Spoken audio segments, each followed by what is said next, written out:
This lecture is going to be over Chapter 9, Section 2. We're going to discuss resistance and Ohm's law. So in a conductor, the resistance R is going to be the ratio of the voltage to the current.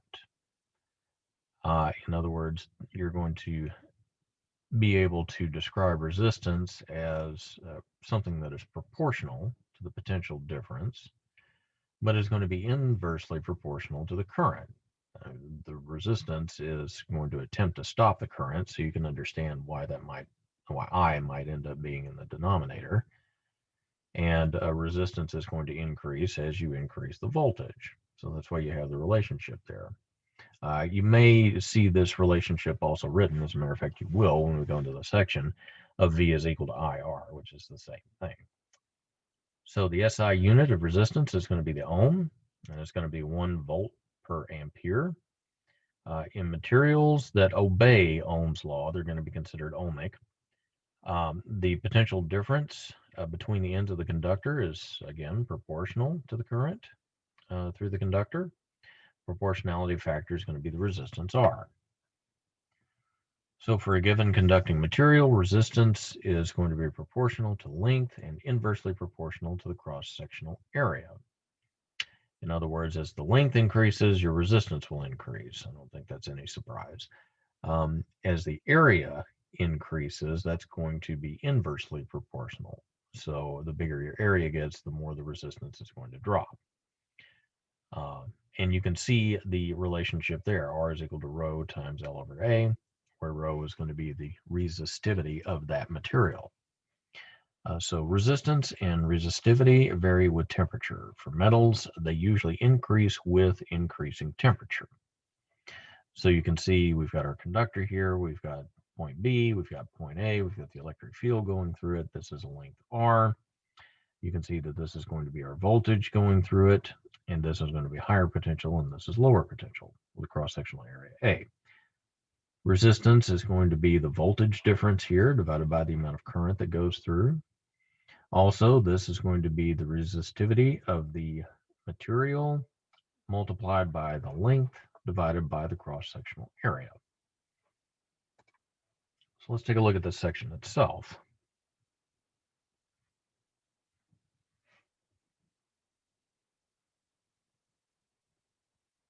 Eventually.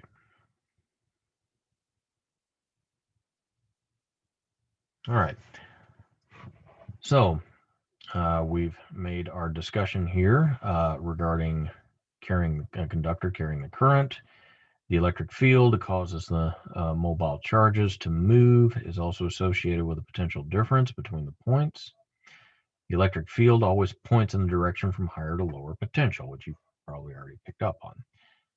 Current is going to be proportional to the average drift speed, as we discussed in 19.1 of the moving charges. If the speed is in turn proportional to the electric field magnitude, and thus to the potential difference between the ends of the conductor, then for a given segment of the conductor, the current is approximately proportional to the potential difference between the ends. That's not a surprise. For a wide variety of conductors, this is the case, and the potential difference in current are simply proportional to each other. And V divided by I is going to be a constant. And then if you take that and you rework it, then you come up with Ohm's law as most people have come to see it. So there we go. We can see the notes here. R is the resistance of the conductor. R is independent of both V and I, and R is a measure of how much a conductor impedes the flow of current. So much like the ideal gas equation or Hooke's law, Ohm's law is going to represent an idealized model, and that's what a lot of physics is. It's just trying to represent things, removing as many factors as we can to come up with a reasonable expectation as to how things work together. It's going to describe some materials quite well, but it's also going to leave some to be desired with other materials. So we'll hash that out later. So a 100 watt, 120 volt light bulb has a resistance of 140 ohms at the bulb's operating temperature. 100 meter length of 12 gauge copper wire This usually used in household wiring, has a very low resistance, about 0.5 ohms at room temperature. Many electronic applications, like a circuit in the cell phone, are going to need a short segment of a specialized conductor to have a specific resistance. And these specialized conductors are called resistors.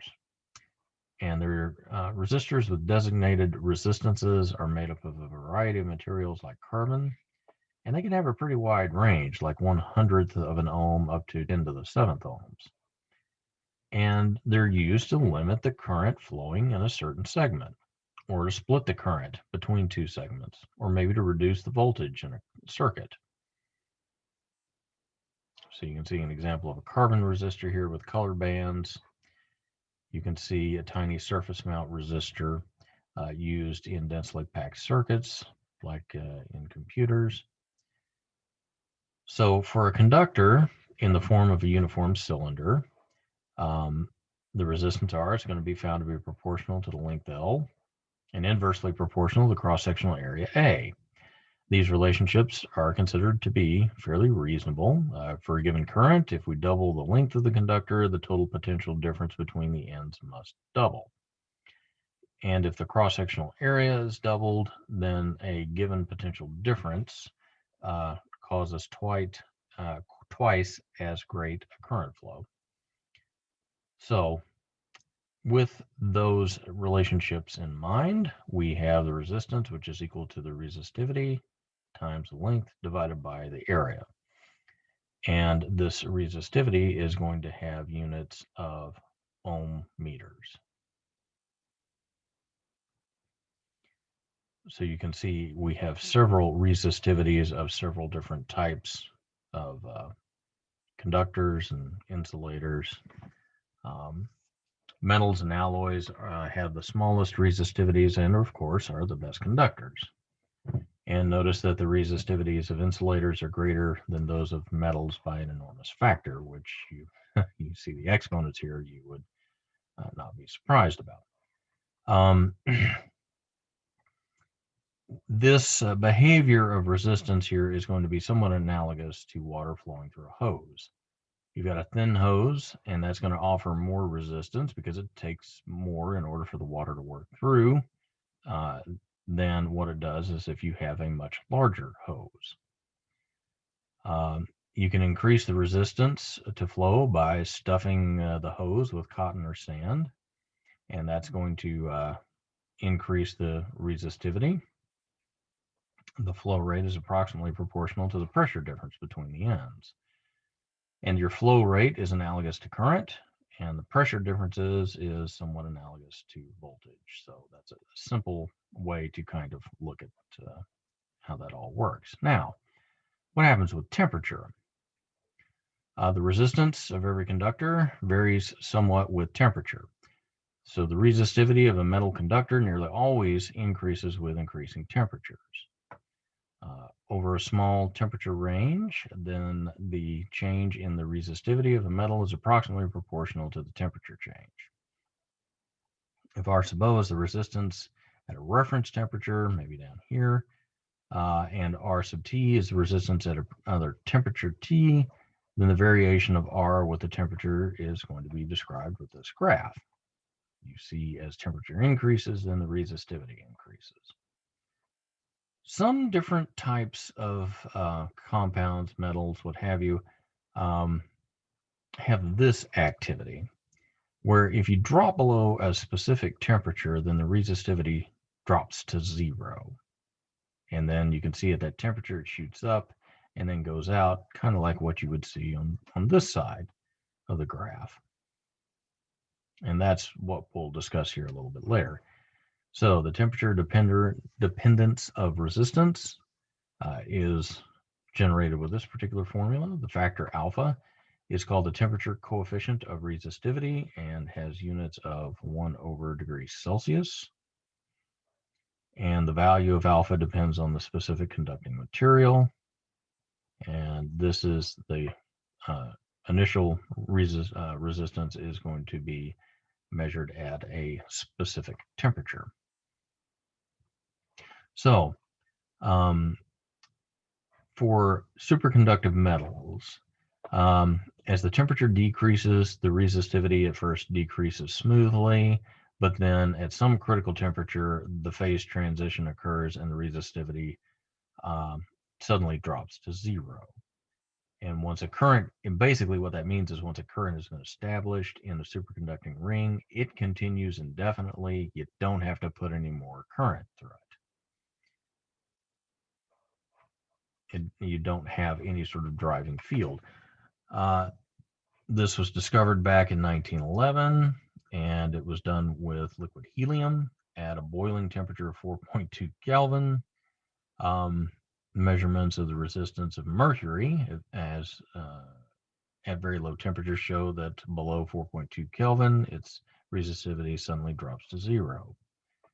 And there's, I never remember exactly how to say that, yttrium and copper, barium, have been found that they have a much higher superconductive transition temperature. That's beneficial for us because that's more of what we're going to run into.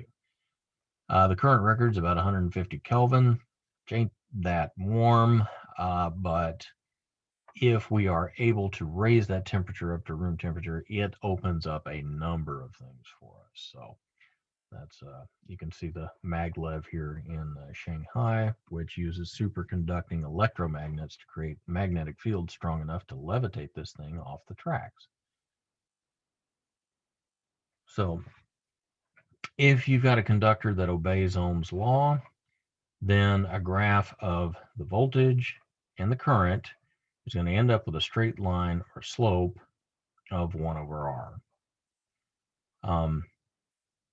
By contrast, if you're looking at something that is non-ohmic, you'll end up with something that's more like this. And that makes sense. I mean, voltage is equal to I times R. So if you change this around, make this the independent variable and this the dependent variable by taking I is equal to V over R, that makes sense. If it doesn't obey Ohm's law, then it shouldn't have this particular slope. And that's what this is saying. And notice that the resistance of the diode depends on the direction of the current. Diodes act as one-way valves for the current. They are used to perform a wide variety of logic functions in computer circuitry, if you've ever dealt with any of that. So that's a quick description of Ohm's law. You've got several examples here to work through. I would encourage you to do that.